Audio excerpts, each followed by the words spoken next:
ఓం మహాగణాధిపతయే నమః. ఓం గురుభ్యో నమః. ఓం శ్రీమాత్రే నమః. అరుణాం కరుణాతరంగితాక్షీం ధృతపాశాంకుశపుష్పబాణచాపాం అనిమాదిభిరావృతాం మయూకైః అహమిత్యేవ విభావయే భవానీం. శ్రీమాత్రే నమః. చాలామందికి సంతానము లేనటువంటి ఇబ్బంది పడుతూ ఉంటారు. దాన్ని జ్యోతిషాస్త్రపరంగా, వాస్తుపరంగా, అలాగే సంతాన స్థానాన్ని మంత్రస్థానం అని కూడా అంటూ ఉంటారు. ఏ మంత్రం చేసుకుంటే వాళ్ళకి ఏం సిద్ధిస్తుంది, కోశాలకు వెళ్ళి ఏం చేయాలి, అసలు మనం ఎటువంటి కర్మ చేయడం వల్ల సంతాన యోగం కలగట్లేదు. కొంతమంది కర్మ చేయడం వల్ల అయితే కొంతమందికి వేరే యోగం పట్టడం వల్ల జరుగుతుంది. అదేంటో ఇప్పుడు మనం తెలుసుకుందాం. అయితే ఈ విషయాలు చెప్తుంది నేనైనప్పటికీ కూడా చెప్పిస్తుంది సాక్షాత్ లలిత అమ్మవారిగా భావిస్తూ ఒక్కొక్క విషయాన్ని తెలుసుకుందాం మనం. ముఖ్యంగా సంతానము లేదు అంటే రెండు విషయాలు మీకు గుర్తు రావాలి. ఒకటి, మీకు మరలా మనుష్య జన్మ ఈ భూమి మీద మరలా పుట్టే యోగం ఇంకా లేదు. ఏ దేవతా లోకాలకో లేనట్లయితే ఇంకొక అద్భుతమైనటువంటి లోకాలకు వెళ్ళేటువంటి యోగం ఉంది. ఎందుకు అంటే మనం మరలా జన్మనెత్తాలంటే పుణ్యము పాపము రెండిట్లో ఏదైనా ఒకటి ఉండాలి. పాపం ఉంటే నీచ జన్మలు, పుణ్యం ఉంటే మంచి జన్మలు వస్తూ ఉంటాయి. ఈ రెండు ఎప్పుడైతే బ్యాలెన్స్ అయిపోతుందో అలాంటి వారికి ఏమవుతుంటుందంటే సర్వసాధారణంగా అందరికీ ఇలా జరగాలని రూల్ లేదు, సంతానం లేకుండా కూడా ఉంటుంది. అది కొన్నిసార్లు పితృదోషాల వల్ల జరుగుతూ ఉంటుంది, కొన్నిసార్లు వాళ్ళ పద్యమ స్థానంలో దోషం ఉండడం వల్ల జరుగుతూ ఉంటుంది, ఇంకొన్నిసార్లు వాళ్ళ కర్మ క్షయమైపోవడం వల్ల జరుగుతూ ఉంటుంది. అది మనం ఎలా గుర్తించగలము అంటే ఇది ఆఖరి జన్మ అని జ్యోతిషాస్త్రంలో తెలుస్తుంది. అంటే కేతువుని, కర్మకారకుడు కేతువుని కనుక కనెక్ట్ అవుతూ లేదా జీవకారకుడు కేతువుని కనుక కనెక్ట్ అయితే ప్రయత్నపూర్వకంగా ఆ జీవుడు మోక్షాన్ని పొందుతాడు అని అర్థం అనమాట. మరి సంతానం కలగకపోవడానికి పంచమ స్థానం పాడైతే కూడా ఆలస్యంగా కలుగుతారు. ఇంకొక విషయం ఏంటంటే సంతానం అంటే ఏదో ఇద్దరు వ్యక్తులు వాళ్ళు ఇద్దరు ఒకరికొకరు కలిసినంత మాత్రం కలిగేది కాదు. వీళ్ళకి ఒక సంతానం కలుగుతుందంటే ఆ యొక్క జీవుడు వీళ్ళకి రుణపడి ఉన్నాడు. అందుకే చూడండి, తల్లిదండ్రులు వాళ్ళ సర్వస్వాన్ని దారపోసేది ఎవరికి పోస్తారు, ఎవరికి ఇస్తారంటే పిల్లలకే.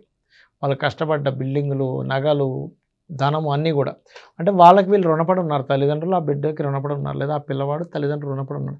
అలాంటి రుణపడినటువంటి ఒక సోల్ వీళ్ళలోకి రావాలి, వీళ్ళకి సంతానంగా కలగాలి. కాబట్టి ఇట్ టేక్స్ టైం. ఒక్కోసారి 2 సంవత్సరాలు, సంవత్సరం, 5 సంవత్సరాలు, 10 సంవత్సరాలు పడుతూ ఉంటుంది వాళ్ళ జాతక చక్రాలు తెచ్చా. మరి సంతానం కలగాలంటే వాస్తులో ఎటువంటి దోషం వల్ల సంతానం ఆగుతూ ఉంటుంది? మనకు ఒక యోగం ఉంది కానీ మనం వాస్తు దోషంలోకి వెళ్ళాం అంటే అలాగా. ఇప్పుడు మనం ఆరోగ్యంగానే ఉన్నాం కానీ బాగా మలేరియా దోమలు ఉన్న ప్రదేశానికి వెళ్తే ఒక దోమ కుట్టగానే మనకు మలేరియా వచ్చింది, లేకపోతే ఇంకోటి ఏదో డెంగ్యూ వచ్చింది. అంటే ఏమిటి, మనం ఏదో తెలియని ఒక కర్మ జరుగుతుంది అక్కడ. అలాగే వాస్తులో ముఖ్యంగా దీనికి శాస్త్రంలో చెప్పినటువంటిది తూర్పుకి ఆగ్నేయానికి మధ్యలో తూర్పు ఆగ్నేయము అంటారు. ఈ తూర్పు ఆగ్నేయంలో గనక పొరపాటున మీకు గనక అక్కడ ఏదైనా దోషం ఏర్పడినట్లయితే అంటే అగ్ని సంబంధించిన అక్కడ పెట్టడము ఇలాంటివి కనుక పెట్టినట్లయితే అది ముఖ్యంగా దోషాన్ని ఇస్తుంది అని చెప్తుంది శాస్త్రం. తెలియక చాలామంది ఏం చేస్తారు, ఆగ్నేయం టిల్ట్ అయిన విషయం తెలియక, అంటే ఇటు టిల్ట్ అవుతుంది ఒక్కోసారి ఆగ్నేయం. అంటే ఉదాహరణకి ఇది ప్లానింగ్ అనుకుంటే ఒక్కోసారి మన ఇల్లు ఇలా ఉండడం కాకుండా ఇటు కానీ తిరుగుతుంది. అలాంటప్పుడు మనం ఆగ్నేయం అనుకున్నది ఆగ్నేయం అవుతూ తూర్పు ఆగ్నేయంలోకి టిల్ట్ అయిపోతుంది. దాన్ని బట్టి మనం నార్త్ డిగ్రీస్ ఎన్ని డిగ్రీలు టిల్ట్ అయిందో చూసుకొని చూడాలి.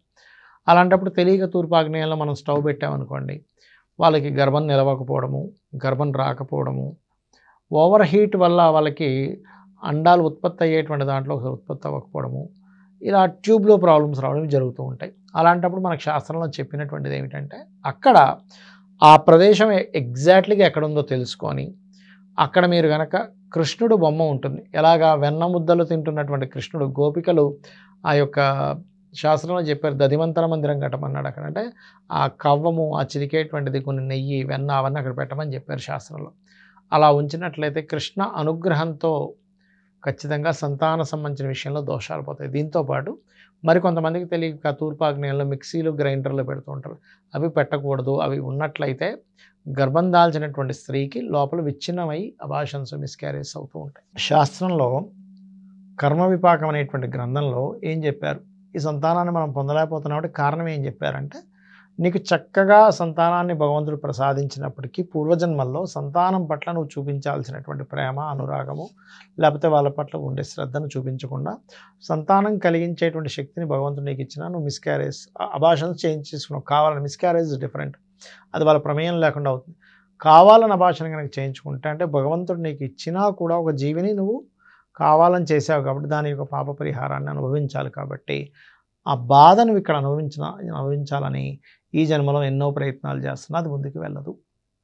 మరి అలాంటప్పుడు ఏం చేయాలి? ఏ దేవతను ఆరాధన చేయాలి అంటే దత్తాత్రేయుడి యొక్క ఆరాధన లేదా దిగంబర శ్రీ పాదవల్లభ దిగంబర అనే నామస్మరణ కనుక చేసినట్లయితే ఖచ్చితంగా సంతానం అనేటువంటి కలిగి తీరుతుంది. ఇంక అందులో ఎటువంటి సందేహం లేదు. కాకపోతే పూర్తి విశ్వాసంతో ఏదో మంత్రం చదువుతున్నాను అన్నట్టు కాకుండా మీరు దాన్ని ఉచ్చరించేటప్పుడు మీ మనసు కనెక్ట్ అవ్వాలి.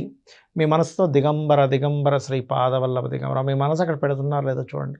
అదేవిధంగా ప్రకృతిలో కొన్ని ఇప్పుడు మనకి వీధిలో కుక్కలు అలా ఉంటాయి. కుక్కలకి ఏదో తినిపించడం చేస్తూ ఉంటారు.